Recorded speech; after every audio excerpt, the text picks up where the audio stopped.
Show me the books!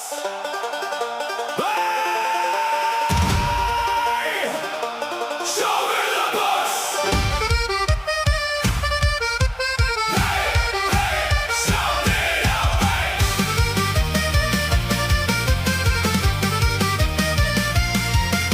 The taxman came from London with a jacket made of lace to put a heavy British stamp upon the marketplace. He said, "You'll write the numbers down in English clean